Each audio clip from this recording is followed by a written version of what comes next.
I'm so excited to share with you my interview with Alex Upperman. Now, Alex is not one to brag on himself, but he has wisdom and success far beyond his years. He's had 5 successful e-commerce ventures with multiple exits.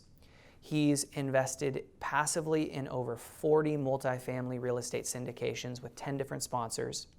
And he's saved millions in taxes due to getting the IRS designation of real estate professional, which he talks about in the podcast. We get to hear his story, his background, his insights, and also his perspective on the 7 keys to passive investing in multifamily real estate. Hope you enjoy.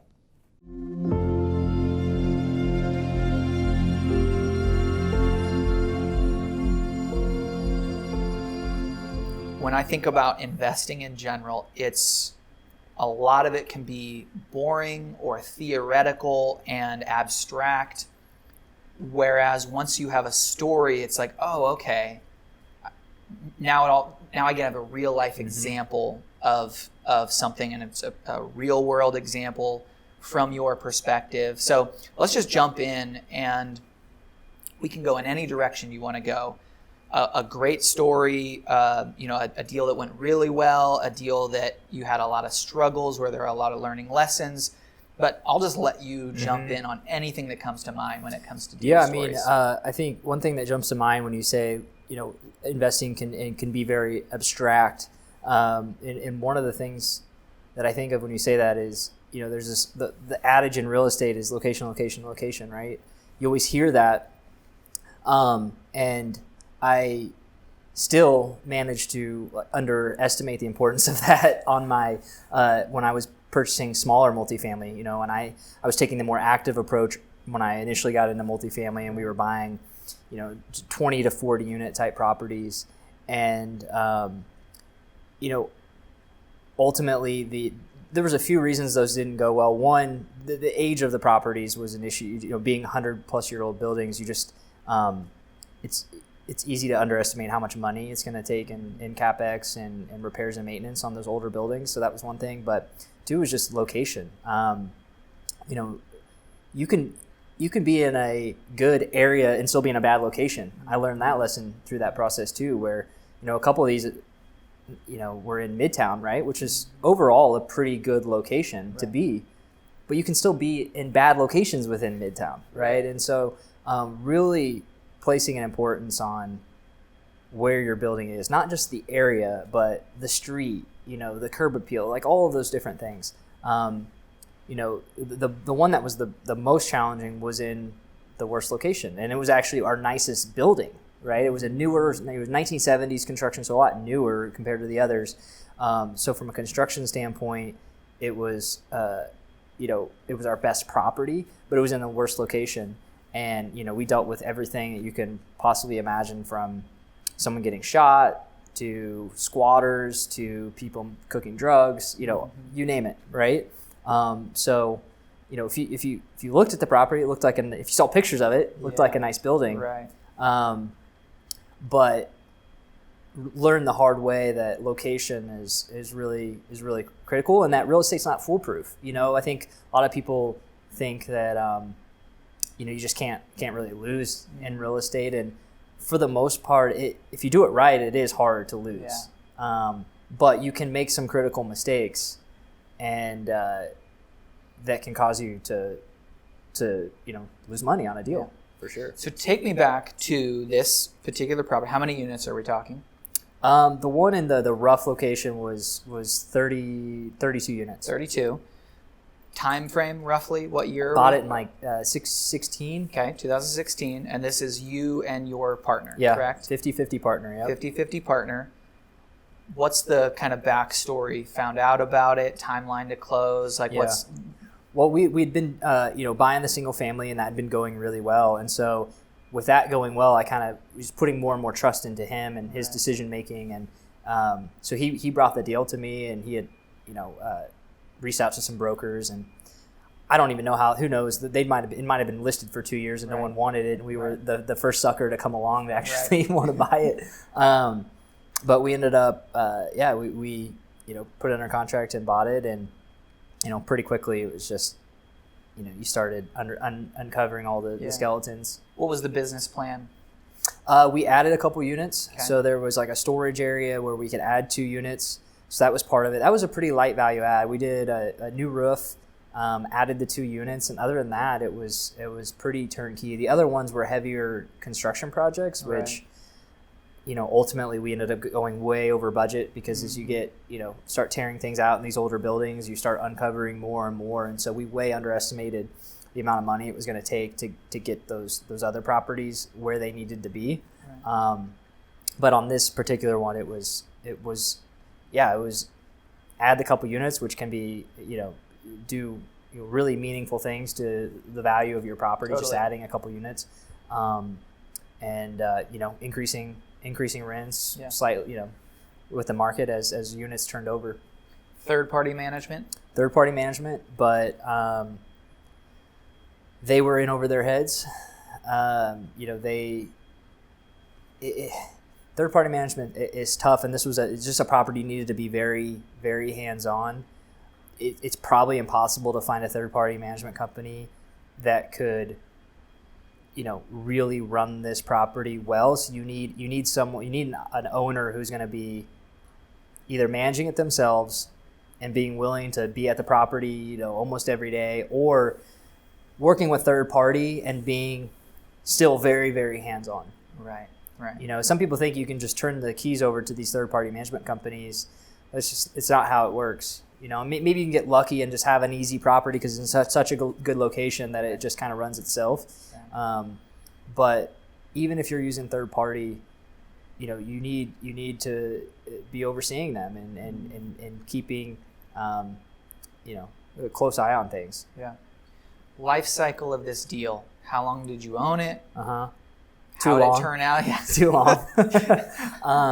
About a year in, I was fed up because it was spending so much time on the asset management, right? Which asset management is kind of the terminology for what you do above property management, right? Like overseeing the numbers and overseeing the property management of the property, and that was taking a tremendous amount of time. I was on the phone constantly with the property manager, and I had the business at the time. And it was such a time suck, and it was pretty obvious this is not worth my time. I had started investing in syndications. That way made way more sense to move capital over to that. If I'm going to be that hands on, then I need to be earning much greater returns, and I wasn't. I was earning lower returns, and so wanted to get out of the building. And then we started the marketing process, and it took probably a year and a half to actually close and sell the deal because we were under contract, and then we had a fire, and so that buyer backed out, and then you're back to marketing the building again. And so it seemed like anything that could go wrong would go. We had another buyer under contract, and we're almost to closing, and then there was a shooting, and that killed the deal because it was agency debt. And there has to be there's some that incident killed that deal. So honestly, I lost some sleep over that deal just because it was just a stressful property to own, and but finally was able to get out of it after probably 2.5 years of owning it and wash my hands of it and move on. So net returns, we can kind of pivot and talk about the hindsight of a deal, which we could go deep on this. How do you recall what the exact return was? Are you calculating on a cash IRR? We actually ended up taking a small loss on it. When we originally had it under contract, we were actually going to make a decent amount of money on it and be able to move on.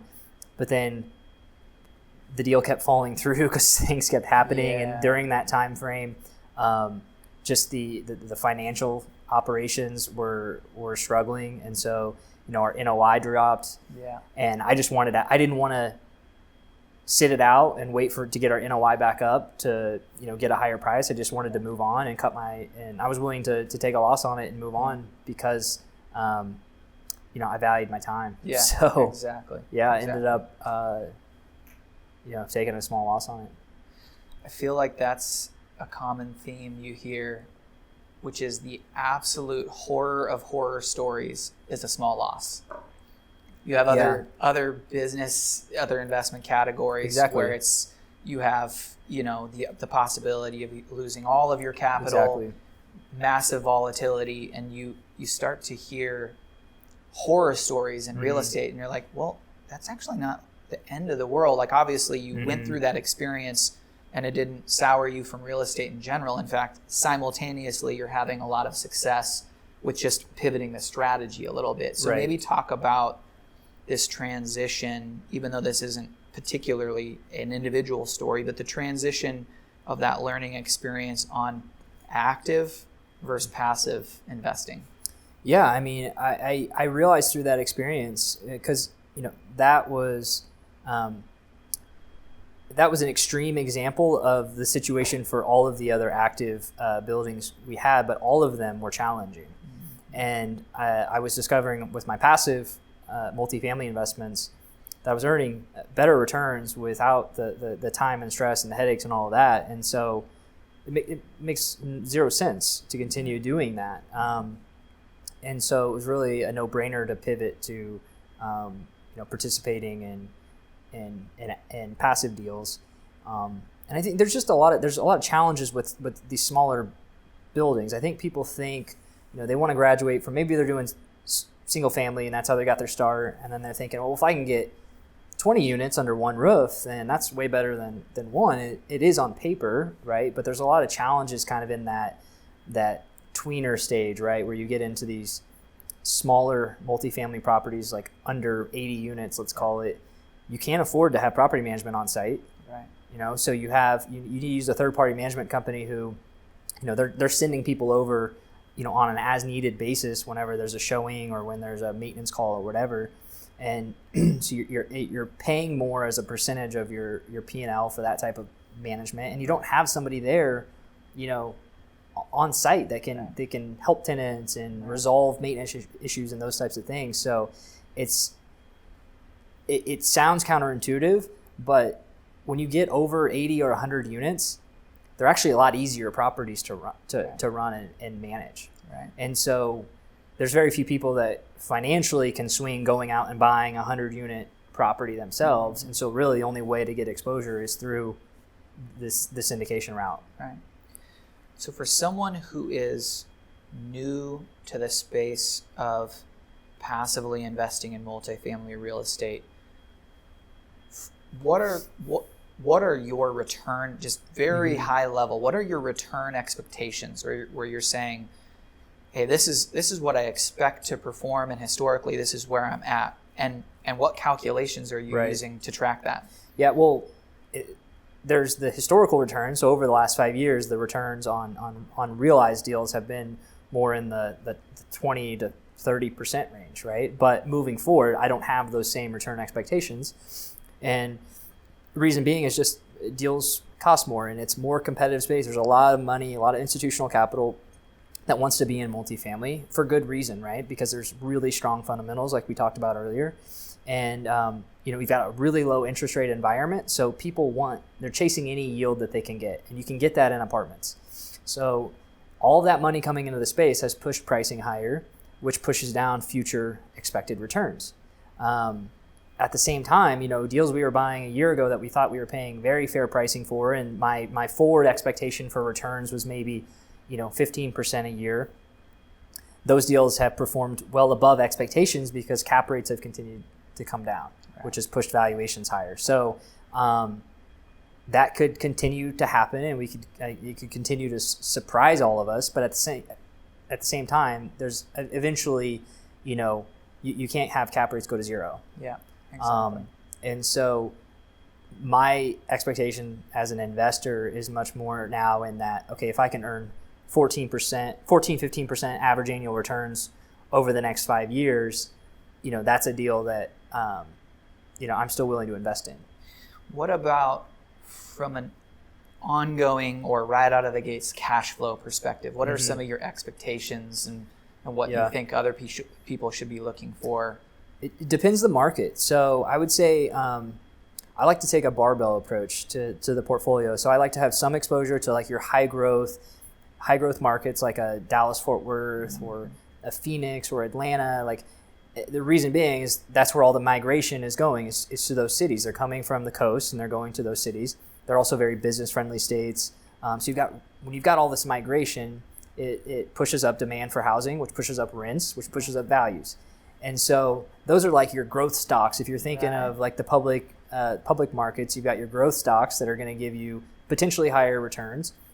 But it's also those markets, you have to pay a lot more for deals. So they're potentially higher risk. So if I'm investing in a Dallas, then my cash flow expectation is going to be lower because you're paying more for those deals, but your future expected appreciation is higher. So I'll take maybe a 5 or 6% year one cash flow on a deal in Dallas, and knowing that I'm likely to make up for it on future appreciation just because Dallas is going to add a couple million people to their population over the next 10 years. Now, if I'm investing in Tulsa, Oklahoma, or Little Rock, Arkansas, where those are stable markets, slightly growing, but they don't have this huge population growth. I want to see that year one cash flow north of 8 or 9%, 8 to 10% range. Right. Knowing, okay, I'm going to get higher cash flow, and more income coming in, more yield off the investment, but I'm probably not going to get as much appreciation that I'm going to get in a growth market. So it's more of like your safer dividend stock is kind of how I see it. Exactly. And I like to have both in the portfolio. That's great. So now, as you've progressed into more of the passive side, remind me again, how many sponsors roughly have you worked with? Probably a dozen. Yeah, dozen. Mm-hmm. So any stories that jump out to you as notably positive, notably negative in the purely passive investments? Mm-hmm.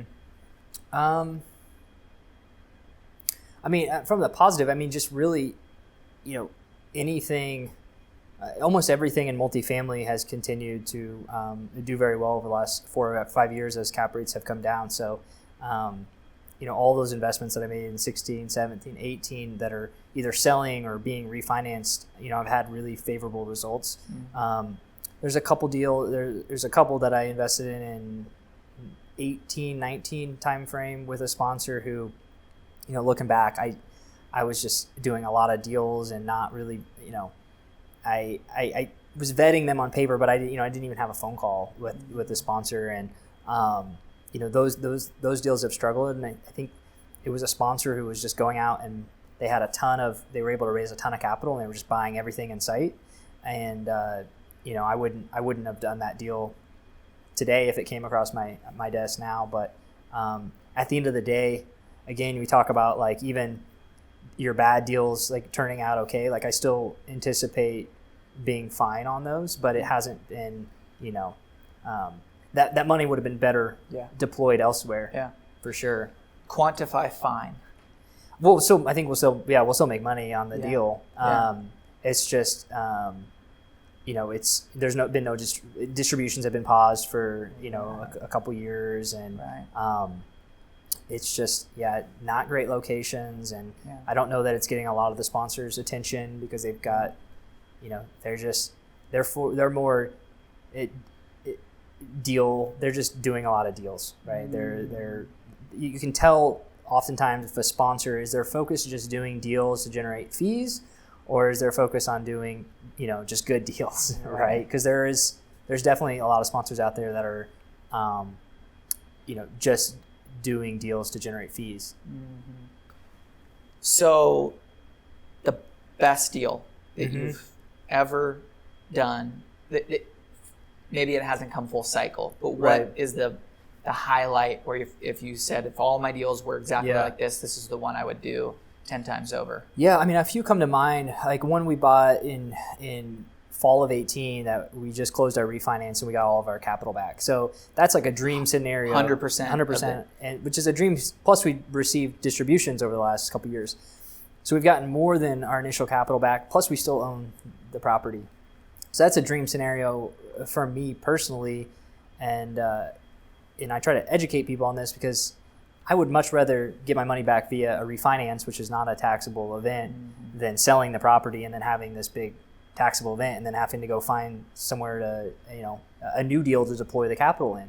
Right. I would much rather own a good deal, get my capital back through a refinance, and continue owning that deal and collecting the distribution. So I've had several of those where, they've been a significant percentage of the initial investment has been refied back to me after 2, 3, 4 years. So those are the ones that come to mind. I mean, it's fun when a deal sells, but I always love when there's a refinance. So that makes me want to ask on IRR. Mm-hmm. Is that something that you're tracking a lot? Because a lot of times people who are obsessed or really focused on the IRR maybe have a different view on the sale versus refinance that you just shared. Yeah, I'm not IRR driven. There's a quote I like to say, you can't eat IRR. I like to look at cash flow and equity multiple. So equity multiple is if you put $1 in, how much do you expect to get back during the hold period? So a lot of times you'll see, like on a 5-year hold, what's the equity multiple? Is it 2? Is it 1.9, 1.8? Meaning if it's 1.8, you put $1 in 5 years, we're expecting that you've made $1.80, right? So almost doubled your money. 2 would be you've doubled your money in a 5-year period. I'm really trying to, I want to be doubling my money every 5 years. That implies that you're earning about 15% per year on your money. So that's how I think about things. Because you can juice your IRR by, buying a deal, doing your value add, and selling it 18 months later for, say an equity multiple of 1.3. Yeah. So you've earned 30% on that initial investment, but your IRR might be 40%. Exactly. So you've got this huge IRR, but you didn't make a lot of money. Like you would have compounded your wealth and grown your wealth more holding it. Mm-hmm. And so I think a lot of sponsors like to get in and out of deals to juice those IRRs up because it helps them raise money for their next deal. And that's fine, but it's not really an important metric to me. Yeah. Plus you have to go and take that capital and find a new investment. Which, exactly. To the point you've made, you can't always find great deals. So and also too, with sponsors that are IRR driven, like oftentimes this is where you get into some misalignment of interest, where the sponsor is incentivized to sell because they can generate a higher R and get their promote, whereas it might make more sense for the investors to just continue owning the property. Exactly. All right, so we're going to pivot into the 7 keys, and we might hit on a lot of the same stuff, but we're just viewing passive investing in multifamily real estate through one. We're just going to talk about each of the 7 keys and kind of your experience with it. And so the first one is trust. And to frame it up for you and the audience, the first 4 keys have to do with evaluating a sponsor that's very focused on the passive side. And then the last 3 keys have to do with evaluating an individual investment. So we're going to start and probably spend a little more time on the first 4. So trust is this word that we all use and we all would agree we have to trust the people we're doing business with. And there's the tangible sides of trust where it's like I can look at the factual data that they're providing me and does it align and did they blatantly lie, like easy stuff. And then there's the gut level, am I sensing a red flag? So just help us understand your approach and your philosophy around how to determine the trustworthiness of a sponsor. I mean, it's the first box I have to check. Like if it's not a sponsor that doesn't pass the mark there, then I'm not going to even look at the deal, right? Mm-hmm. And so there's a few ways you build it. One, there's just the implied trust of if a sponsor, say a deal comes across my plate from a sponsor that I haven't done a deal with, but they've got this incredible track record. They've got this big, they built this big team over a long period of time. Like they have credibility already, right? And so I'm going to, if I'm interested in the deal, then I'm gonna flesh that out and spend some more time, really figuring out, okay, do I trust these guys? But they already have passed a lot of those initial tests because they have credibility. Right. there's a lot of sponsors, that I'm not necessarily going to, even go down that path because they don't have enough experience. It's not that I don't trust them because they might be fraudulent or bad people. Right. It's I don't trust them to, manage my money well because they don't have the experience. They haven't done a lot of deals. They haven't been through the ringer. And so, a lot of it is the first thing is credibility and track record and all those things. And then like you point out, it's the gut of getting on the phone with them, ideally meeting them in person, and discovering that intuitiveness of, okay, do I trust this person? Do I like this person? That's another important thing. Like my kind of rule is I only do business with people that I know, like, and trust. Like I want to have a personal relationship with them and know them, and I want to like them in addition to trusting them. If I just get 2 out of the 3 and, I know them and I trust them, but I don't like them, then I still don't want to do business with them. Right. Yeah. As we talk a lot about the 7 keys as a funnel. So trust is at the top of the funnel, but it's the only one where it's not a individual checkbox where it's like, okay, I've evaluated a person or a sponsor at that level, and now I'm moving to the next. It's the one where you keep referring back to as you're looking at track record, as you're looking at the team, you're always gauging back. You continue to evaluate the trustworthiness. But let's start with the initial. You mentioned getting on the phone with them, getting in person, as opposed to going really deep, like the 71 questions you ask a sponsor. Mm-hmm. We don't need to go that detailed, but talk us through that process of those initial conversations and what are the things you're looking for? What are some of the questions you're asking? Yeah. I really want to just hear them talk about their business and I'm looking for credibility. I'm looking for expertise, thought leadership, what makes them different from other sponsors. How they carry themselves. Right. All of those things. Right. So track record. Mm-hmm. Okay. You mentioned track record. What are you looking for? What's a good track record in your opinion?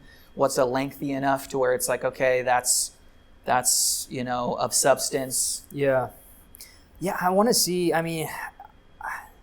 the longer they've been in business, the better, right? Ideally, if they've been through multiple cycles, that's a bonus. It's hard to find a lot of guys that have, been in real estate syndication from, prior to 2008, 2009. A lot of the, so it's not a requirement for me. A lot of the guys I work with are, maybe started in 2010 or 12 or 14 or 15, but that's definitely a bonus because if it's just experience. It's more experience. They've seen the show before, right? Because history tends to repeat itself in rhyme, right? And so if someone's been, the more experience they've had, the more deals they've done, they've built up that experience that is irreplaceable. Right. And just looking at the performance for their prior deals, their past deals. Past performance is not a guarantee of future results, but it can often give you a good indication of if someone is good at what they do, right? Have they been able to perform, better than the market? You're right. One thing that I have seen though that I'm, careful with is there's a lot of sponsors who've had incredible track records, since call it 2012 or 13. But because of that, now their fees are maybe double what you might pay with another sponsor who maybe they're incrementally a little bit better. Maybe they can generate a little bit of alpha, but you're paying so much more in fees for that. Right. That I tend to shy away from that because especially now where the future expected returns are lower, I don't want to lock myself into a situation where I'm paying way above market rate in fees to a sponsor just because he's got this great track record when I could find somebody else who's maybe as good or close to as good that has more of a market rate.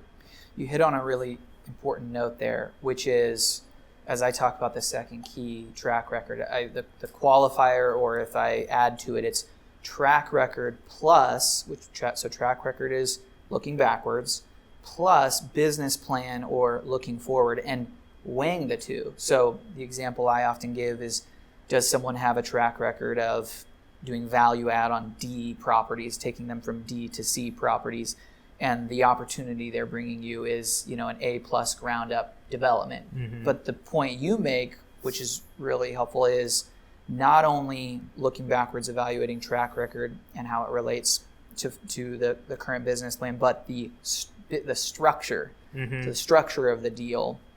So talk a little bit about the structure in the situations where you're saying that's not an attractive structure, and then this is a structure I look for. Yeah, I mean, I think, 3-4 years ago, it seemed like most structures were pretty similar. It was kind of a narrow range of structures, and it seems like over the last couple years, I've seen a lot wider range and dispersion of structures and fee structures.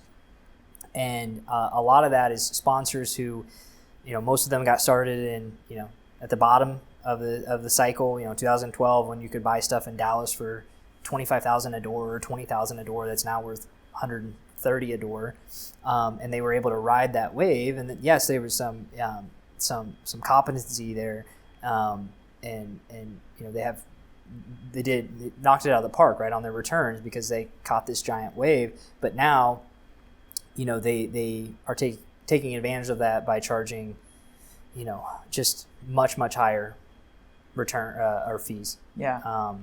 So, what's a structure you look for? I'm not married to just one, but I would say market rate right now would probably be like a 7 or 8% preferred return, mm-hmm. with like a 30 to 50%. Going to the sponsor above that. Right. But I've seen deals recently where, as soon as the investors get their capital back, they're giving 50% to the sponsor. Mm. So I'm seeing more and more of those types of deals where you don't get a preferred return, you get your capital back, and then you're giving 50% of the upside to the sponsor. And those sponsors, it's an amazing deal for the sponsor, but in an environment where the future expected returns are lower, and now you're paying even higher fees to that sponsor, then your future expected returns are lower again. Yeah. It kind of compounds on itself. Yeah. So I think you have to be careful there. Yeah. You touched on alignment between the sponsor and the LPs or the investors. Maybe elaborate on that a little, because we're still talking about this mm-hmm. funnel, and something that I hear a lot is kind of at that initial phase of evaluation is just, hey, are we aligned philosophically? Right. And are we aligned on how we all hope to make money on this deal? So maybe talk a little bit about philosophical alignment or structural alignment with sponsors and what you're looking for there. Yeah. I think one of the big things is does it seem like the sponsor is really just fee hungry and wants to generate as much in fees on the front end, when the deal closes, how much money are they putting in their pocket, and how many different ways are they finding that they can add a fee, and you're going to see fees on every deal, and fees are fair for sponsors to a degree, but again, it comes back to what's market, and having an understanding, looking at enough deals to kind of get a feel for what is market rate for a fee, so that you can spot when things are out of line there. And I think it's clear to me that some sponsors are just, they're so fee hungry, and they're looking to generate as much in fees on the close date as they can. And to me, that creates a disalignment of interest, because that tells me you could go buy something that, they don't really. They'll buy something that might have, it's not a great deal, because it's going to generate a lot of money for them the day that deal closes. Right. And that's not a situation I want to be in. I want to be in a situation where the sponsor's got a lot of his compensation more on the back end. If the deal performs well, I want to see the sponsor putting his own money into the deal and not just taking a bunch of money off the table the day that the deal closes. Getting hyper specific here, what are the top questions you're asking, like specific questions you're asking sponsors regarding fees and structure, and what are the answers you're looking for? I mean, it's usually me looking through the deck to find these things first, because it should be disclosed. Right. If it's not, then that would be a red flag. And so, the biggest impact to the investor returns is going to be the split between the investors and the sponsor. So, is there a preferred return or not? What is the preferred return? Is it 5%, 7%, 10%? Right. What's the split to me as the investor once we get that preferred return? So all of those things, that's the biggest thing I'm looking at, because that's going to have the biggest impact on my returns. I'm not going to, fight or really dig into, okay, is the asset management fee 1% or 1.5% or 1 versus 2, because you're talking about dollars that don't really move the needle a whole lot, even if you go from 1 to 2%. Exactly. And so, I'm starting with the numbers that really drive are going to have the biggest material impacts first, and then I'm looking at those other things like, okay, is their asset management fee, is it in market range? Is their acquisition fee in market range? Are they charging 1 to 2%, or are they charging 3, 4, or 5? Right. If it's way above market rate on the acquisition fee, then that's a huge turnoff to me. Yeah. I've seen things like loan guarantee fees on non-recourse debt, meaning the sponsor is signing on a loan that he doesn't have recourse on, except in the event if he's committing fraud, he has recourse. And then you're paying him as an investor to sign on that loan that doesn't have any recourse to him if the deal goes bad, unless if he's committing fraud. And so to me, that's stuff like that's a huge turnoff, because it's clear that they're just using it as the deal as a piggy bank. Right. You're paying them a fee so that they don't commit fraud. That's basically it's crazy, but I've seen it. And then I've the sponsor that comes to mind that I know was doing that. I know he recently had a lawsuit related to an issue, and immediately, like within a couple weeks, and then they had a big settlement against him. And then within a couple weeks, they announced that they were buying like a $100 million portfolio. And I was like, okay, like, are you buying this deal because you like the deal, or are you buying this deal because you need the money? Yeah. So team, okay, and this is key number 3. What's your evaluation as you look at? You of course have the partners or the owners of whatever the company is, and then you oftentimes, depending on the size, have a team. What's your evaluation process when you're looking at the team? You're going to see a couple different types of sponsors. You're going to see sponsors who have all of the capabilities or most of the capabilities in-house, right? They've got their own property management company. They might have their own construction crew, asset management, regional directors, all of that's in-house. That's generally a bonus, because it shows me that there's, they have all of that expertise in-house, and no one's going to care about your money more than you do, right? That seems to be increasingly more rare in the syndication space. It seems to be more and more sponsors who are just, good at putting the deals together, but then they're leveraging third-party management so that they don't have to build that capability out, right? And so they're just asset managing. But there's a wide spectrum of involvement on asset management. I know sponsors who, just turn the keys over to the third-party management, and then they go looking for their next deal, which is not the types of sponsors I want to work with. And then there's sponsors who are using third-party management who are still heavily involved on the asset management, and they're on the phone every day with their property management company and looking at their KPI dashboards and really staying on top of things, which you need to be doing if you're not doing the property management in-house. So for me, it's always a big plus when they have that infrastructure on the property management side in-house. Right. Do you ever? There's a wide spectrum of how deep different folks will go. Do you ask about, okay, who's actually, who are the individuals that are going to be managing this? Do you go out and tour sometimes, like in advance of a purchase? What's going to? Yeah, sometimes it depends. How much I'm investing and, Right. and so forth. But getting, touring a property is always a bonus because nothing replaces seeing a property in real life compared to getting on Google Street. At the same time, there's amazing tools. You can do a ton of due diligence and you can look at crime in the area and, median household income and get on Google Street and see, okay, does this have curb appeal? Does it not? Is it across the street from a park or all these different things? So you can still do a ton of that online. And a lot of times I am doing a lot of that diligence online. Right.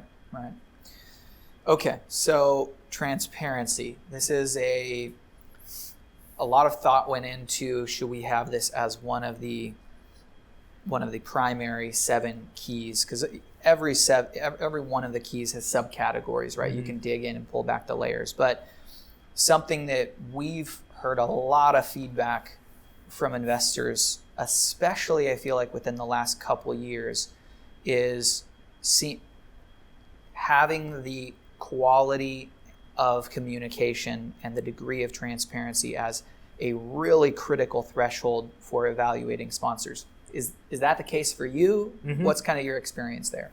Yeah, absolutely. With the caveat that I know of some really good sponsors who are not the best at communicating, right. And they just don't place a high value on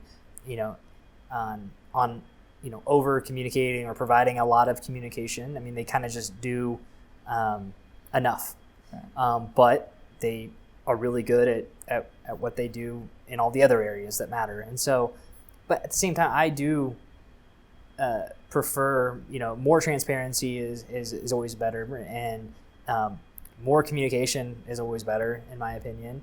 And at the end of the day, as a passive investor in these deals, like you are a customer of the sponsor, and you want to be treated with a certain level of customer experience, right? And you want to know what's going on in the deal. And I think it should fall on the sponsor to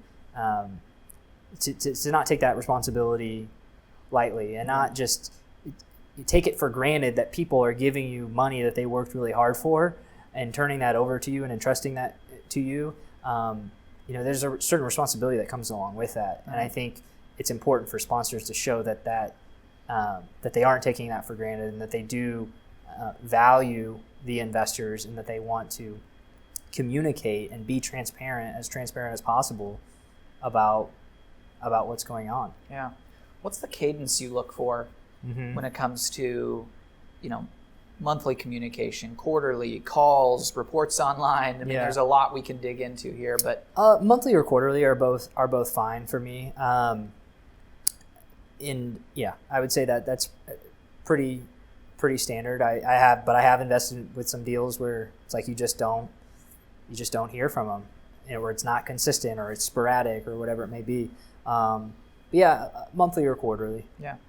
And is your experience, I've got any information that I need or any information that you need, it's like I have a portal or I have ways I can access that information, and that's the expectation? Or is there kind of a broader spectrum where there's plenty of situations where maybe there's data that I'm trying to find out and it's actually pretty difficult to get answers? Yeah, I mean, I think a portal these days is it's just like mandatory. I mean, there's so many software providers now that can just, white label that for a sponsor. It's a pretty plug and play solution now for investors or for sponsors to have a portal for investors, and where they can put the documents and all the communications and distributions and things. So if a sponsor doesn't have a portal, then it probably means they're pretty small or or new to the game, and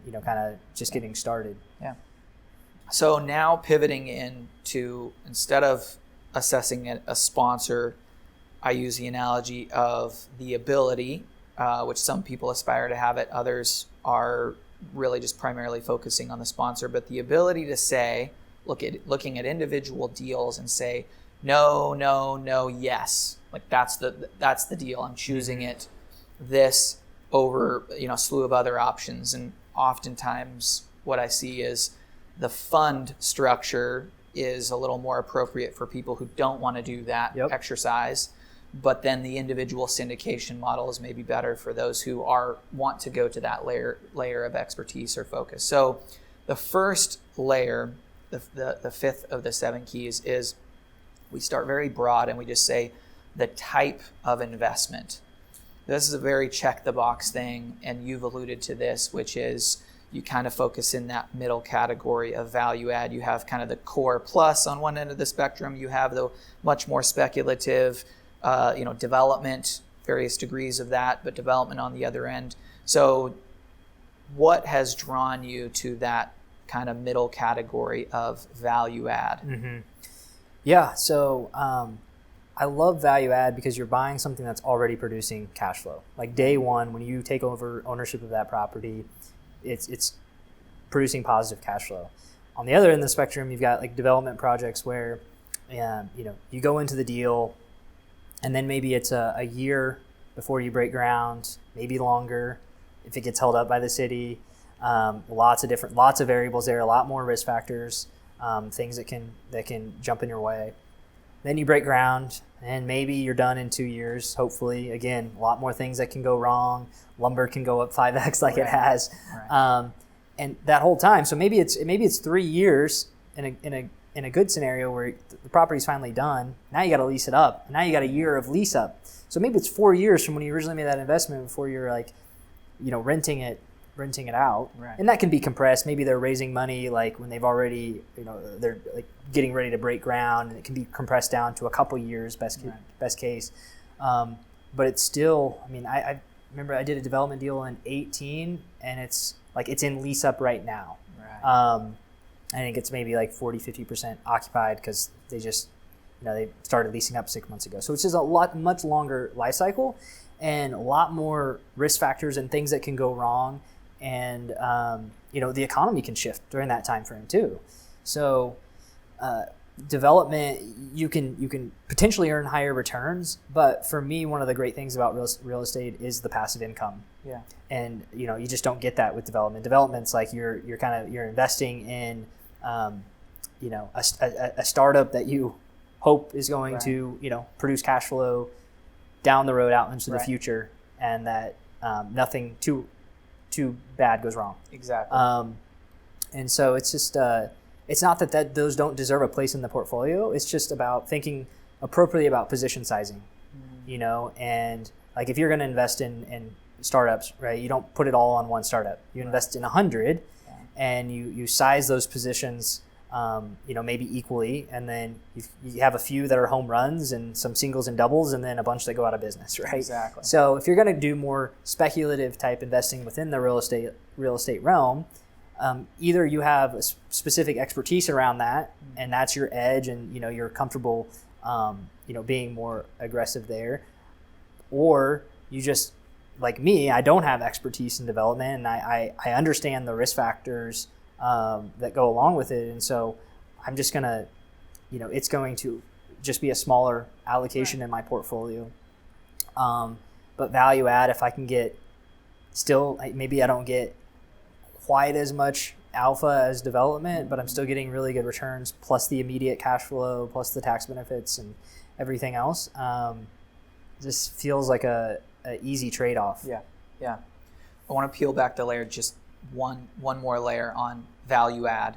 So I can't remember where I saw it recently, but it was the comment that a comment on the current state of real estate and that term value add, and it was a product could be built by God himself, brand new product, and it would still be called value add. Of course. And so maybe share your insight on, okay, you see the word value add, and basically the reality is it's probably going to be on claimed on 95% of the deals you're seeing out there. So how do you evaluate, well, is this actually value add, and to what degree is it value add? 100%. Yeah, some of it's common sense. Like I see new deals that are passed along that were built 3 years ago, and they're calling them value add because they're saying the units are already outdated, because what was in 3 years ago is not quite in today.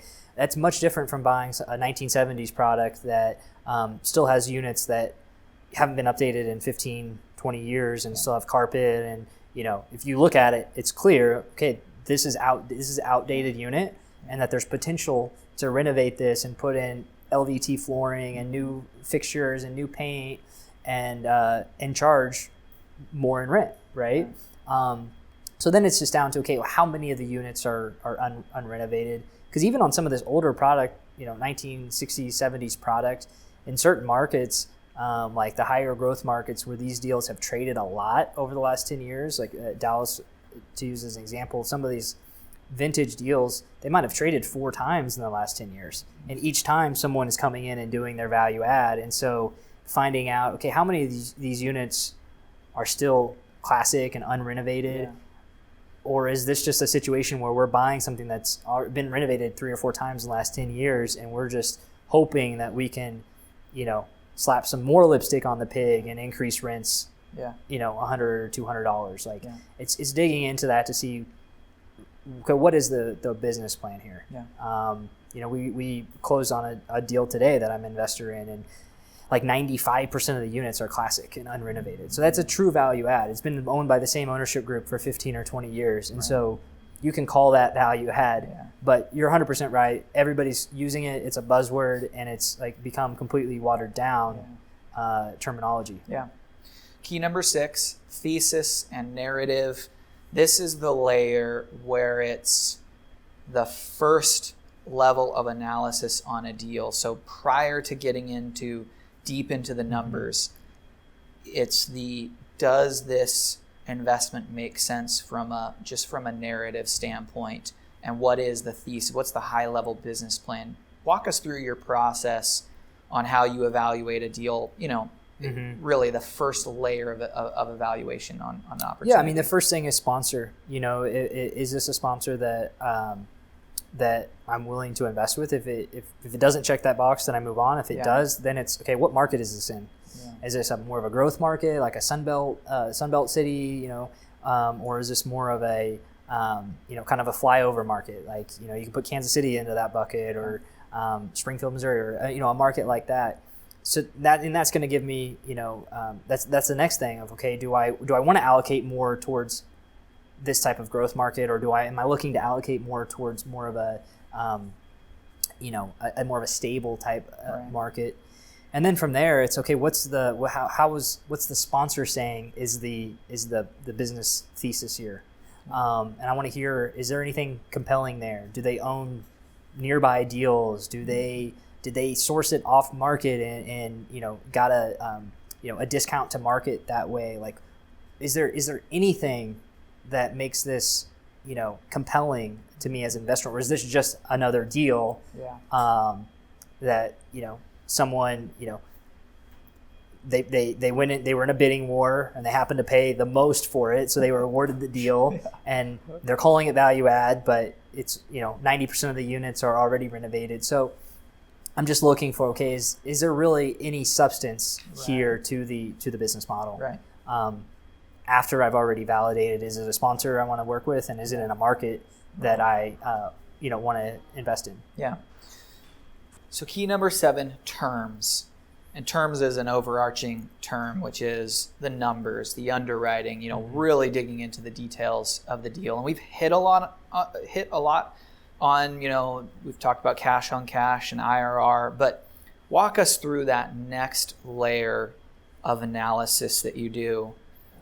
We kind of, so you check the box on, the narrative. You've got some compelling elements of the deal. You've already qualified the sponsor.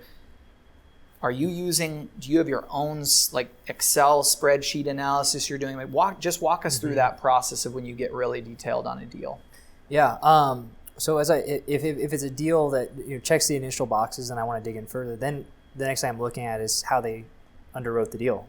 And do I agree with the assumptions that are being made? Because at the end of the day, a sponsor is telling you, here's the return that we're projecting, but that projected return is made up of a lot of individual assumptions. Yep. And so I want to know what those assumptions are and whether or not I agree with those assumptions.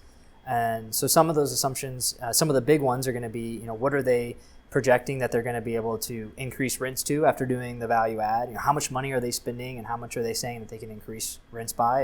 And are those out of proportion, right? Are they only investing a couple $1,000s a unit, but they're saying they're going to increase rents 20 or 25%. It still could be possible if the current rents are just well below market, but that would be something I would want to dig into.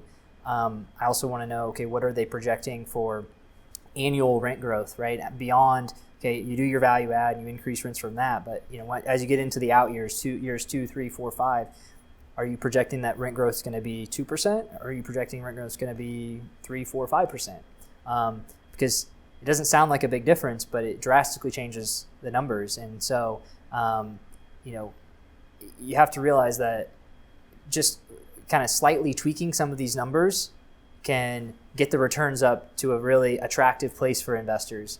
And the investors might not realize, oh, well, it's because they just took the rent growth from 2% to 3%, which that's fine if rent growth is going to be 3%, but what if it's not? And so, it is, do I agree do I agree that it's a conservative assumption, right? Because ultimately that's what I want to see, is that overall, are the assumptions on the conservative side, are they kind of middle of the road, or are they aggressive?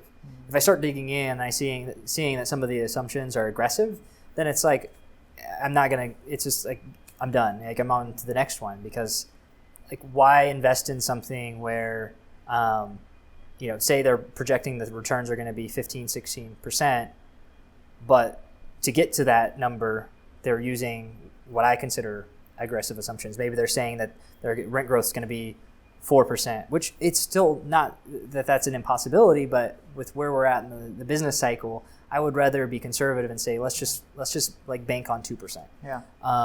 What are they forecasting for the cap rate that they're going to sell for in 5 years whenever they go to exit the building? Are they saying that they're going to sell it at current cap rates? Are they saying that they're going to sell it at lower cap rates, which would be what I would consider aggressive?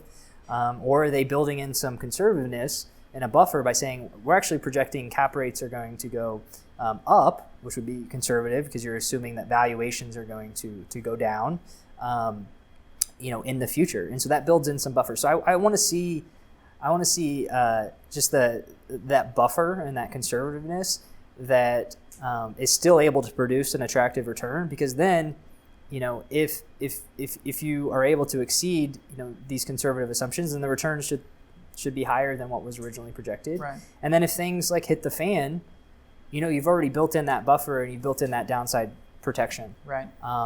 Another big thing I want to look at is, what's the last trailing 12 net operating income, and then what's our debt cost going to be? Because ultimately I'm looking at what happens to this deal in a really bad scenario. Because I'm first and foremost, I'm thinking about protection of principal, like preserving capital, and I don't want to put myself in a situation where you're playing a game of where you've got really thin margins and you're just hoping that everything goes right for you to make a good return. It's like, I want to be in a deal where even if a lot of things don't go as planned or go poorly, or we go right into a middle of a recession, that we're able to weather the storm and just wait it out, wait for things to improve, and we're fine. Because at the end of the day, the worst thing that can happen is that you can't meet your debt service. Right. That's the only way you lose these deals. Because you can wait out. Most recessions last 12 to 18 months. You can wait these things out. You just stop pushing rents. But you can't wait them out if you're struggling to meet your debt service. So how much buffer is there between, okay, let's look at the last 12 months. How much net operating income is there, which tells you how much money is there to cover your loan payment. Right. And what's our loan payment going to be? Right. Is there a pretty big spread there? Because if there's a big spread there, then you could handle a really big dip in occupancy and still be fine. Yep. But if there's not a big spread there, if it's really tight, then doesn't take that large of a dip in occupancy before you're struggling to meet your debt payments, which is not a situation you want to be in. Yeah. So assumptions is kind of a key term, going right to all, which you hit the nail on the head. This is a forward-looking, it's a forecast, so a lot of assumptions are being made in any of these, which is important for investors to remind themselves of. So you hit on a point which ties back to key number 2, which is track record, and it is the are you able to, and is this part of your analysis in looking at the historical track record of a sponsor and seeing where they projected investments to perform versus how they actually turned out, to get a feel for how aggressive or conservative that sponsor is with their assumptions? Usually when you're seeing a sponsor track record, they're just showing you, here's the returns that we realized. You're not seeing a comparison. Right. But, in with the way the market has been over the last 10 years, the track record for, most sponsors has just been, has been really high. And so, it's they've all outperformed, even their initial projections for the most part. Right. Because it's been a more favorable environment than, probably even the most optimistic people projected. Right. In terms of what have happened as interest rates have just gone lower and lower, and then, rents have continued to push higher. It's been just a really kind of a golden age for apartments. Exactly. So your analysis of that is more so, I'm looking at the present, and I'm assessing on an individual deal basis just how aggressive or how conservative I think those individual assumptions are. Absolutely. Yep. Yeah. So we're gonna revert back to a topic that we hit on kind of in your as we were just going through your story, but it's a really important note because you have particular experience in this area, is tax strategy in general. So what I'd like to do is just have you share your perspective on tax strategy. You go as broad, go in any direction you want, but just think of the individual who's new to real estate and the concept of how to maximize their tax strategy is it's just a new arena right. to them, and kind of maybe speak to that individual. Yeah, I mean, so the IRS has really always incentivized real estate investment. At the end of the day, they make up for it in other ways by incentivizing real estate investors with all these great tax advantages. So really, even if without trying, for the person who's just looking to passively invest in a deal and they're not even trying to create like a creative tax strategy, they're going to get amazing tax benefits, right? Because if they're buying a property that's producing positive cash flow and they're receiving distributions from it, they're going to get a K1 at the end of the year that shows a big loss because of the depreciation. Mm-hmm. So they made money, they collected money, but with any other type of investment, you would have paid ordinary income rates on that income, at 37.2% or whatever it's at now, plus state income taxes, plus 1% if you live in downtown Kansas City. Right. But with real estate, that depreciation shields it. So without thinking about it, you're in a very tax efficient vehicle because your returns are being shielded by that depreciation. Now you can take that up a level, which is what I've done with my situation, and meeting the qualifications for a real estate professional, so that now those losses that I have, not only are they shielding the income from that specific investment in property, but I've got excess losses that can then go offset other sources of income that I have. If you don't meet real estate professional status, then those losses can only offset what's called passive sources of income, which for most people, they're working a job or they have a business, those aren't passive sources of income. So they're not able to use those losses to offset. By qualifying as a real estate professional, I can offset really any other type of income, whether it's passive or active, or investment income, or whatever it may be, I can offset. So my strategy and kind of methodology is, throughout the year, I'm looking at, okay, I'm literally marking down income and the amounts, because that tells me how much I need to generate in losses to offset. And so I need to make sure I'm always investing enough in real estate to throw off enough losses, unless I have losses that I'm carrying forward. So there's some of that involved with it too. But it's just it's a math problem right. that I take great joy in solving every year.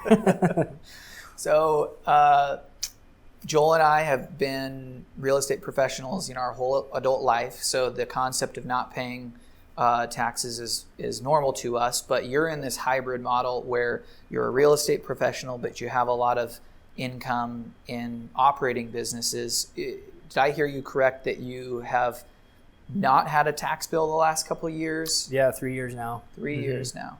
And so is that might be shocking to individuals who have really high tax bills. So you mentioned it's a mathematical equation.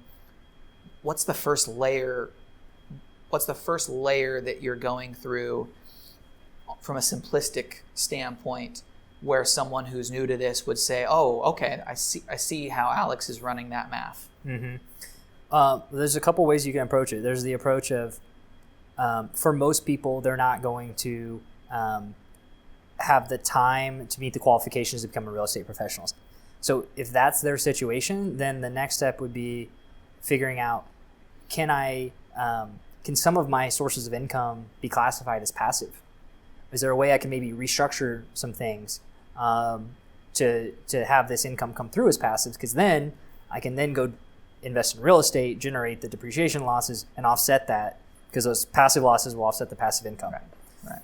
So that's what you would do if you're not, if you can't meet the qualifications of a real estate professional. Another approach would be if you have a spouse. I mean, you're filing a married filing joint return, right? So it doesn't have to be you. If it's your spouse, could maybe meet the qualifications, then that's another approach. And honestly, you can probably meet the qualifications owning a couple rental properties, and being hands-on with them is probably enough to show the IRS that you're a real estate professional. And then you could invest in syndications and other passive things to generate enough losses. But yeah, it's kind of, you have to determine, do I want to try to get the real estate professional designation, me or my spouse? If not, can I restructure some of my income to be passive? And if not, if the answer is no to that as well, then you're kind of just left with like having this really tax efficient investment, right, that you're not using the losses, but you don't lose them. You carry them forward. Right. So you'll carry them forward until you are able to lose them or use them, which one scenario would be like when you go to sell that property. Exactly. If you sell that property in 5 years, then you'll be able to use them then to offset. So it's not use it or lose it situation. Right. But ideally, you'd be able to use them in the current year. Right. Because that's, the time value of money. Exactly. So how much of this is your own research, and how much of this is I found a CPA, an expert, and they're kind of my go-to person? I would say most of it is from when I spent that time immersing myself in the space, right, and meeting people who were doing these things, right? Because it wasn't just me. It's the wisdom of other people that I've been fortunate to learn from, and then me just putting in the work to put myself in a position to receive that wisdom, and going to events and devouring podcasts and reading books and things, to kind of put these pieces together. Yeah. And now I try to share that, what I've learned with other people and help them understand how they can put it to use in their life, just like what you're doing. Yeah. Any advice to someone who doesn't have the time to go to the detail that you have in assessing their tax professional, their CPA?